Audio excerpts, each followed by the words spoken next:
రోజైనా ఆ ఉద్యోగస్తులతో. అదే విధంగా ప్రత్యేక హోదా గురించి 2014 నుంచి 2019 వరకు ఏదైతే రాష్ట్ర విభజన సమయం నుంచి భయంకరమైన ఉద్యమాలు చేశారు. అధికారం వచ్చిన తర్వాత ఆ ఊసే లేదు.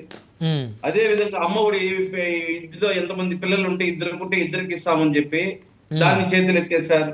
ఇలా మీరు జూన్ 1వ తారీఖు నుంచి ఎంతమంది ఉంటే అంతమందికి ఇస్తా ఉన్నారు, మరి ఇచ్చినప్పుడు చూడాలి మరి. ఇంకా అవును ఇచ్చిన హామీలను అమలు ప్రభుత్వం 4 ఏళ్లలో కూడా జరగదు, గుర్తుపెట్టుకోండి. చూద్దాం.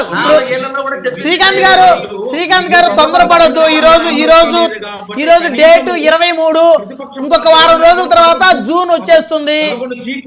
సో వారు అమలు చేస్తానన్నటువంటి తల్లికి వందనం హామీ ఏదైతే ఉందో అమలు చేస్తారు. చేయకపోతే ఖచ్చితంగా ప్రశ్నిద్దాం వాళ్ళని.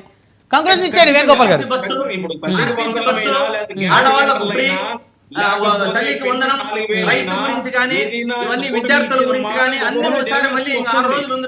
మాట్లాడదాం 6 రోజుల తర్వాత. మీరు ఈ లోపు కొంచెం ఎనర్జీ గెయిన్ చేసుకుని ఉన్నాను దయచేసి వేణుగోపాల్ గారు. రైట్ సార్, మాట్లాడుతున్నారు నాగార్జున గారు, కంక్లూజన్ ఇవ్వండి. సార్ ఒకటే చెప్తుంది సార్, వీళ్ళ పొద్దుగులు మేము మళ్ళీ అధికారి కోసం సినిమా చూపిస్తాం ప్రజలకు మీకు ఏడాధికారి ఇస్తారు. ఒకసారి ఛాన్స్ ఇచ్చారు, మీ పాలన అయిపోయింది సార్. కేలి కథ దుకాణం బంద్. రేపు మా జైలు వేస్తారు. మా శర్మమ్మకి రాజ్యసభ వచ్చింది, పాదయాత్ర మొదలుపెట్టింది. జగన్మోహన్ రెడ్డి గారు పతం అవుతారు. రాజన్న వారసత్వం ఎలా ఉంటుందో శర్మమ్మ దగ్గర ఉండి చూపించింది. ఒకటి అది గుర్తుపెట్టి చిన్న ఎగ్జాంపుల్ చెప్తాను. శర్మలమ్మ ప్రెస్ మీట్ పెట్టింది, జగన్మోహన్ రెడ్డి గారు ప్రెస్ మీట్ పెట్టింది.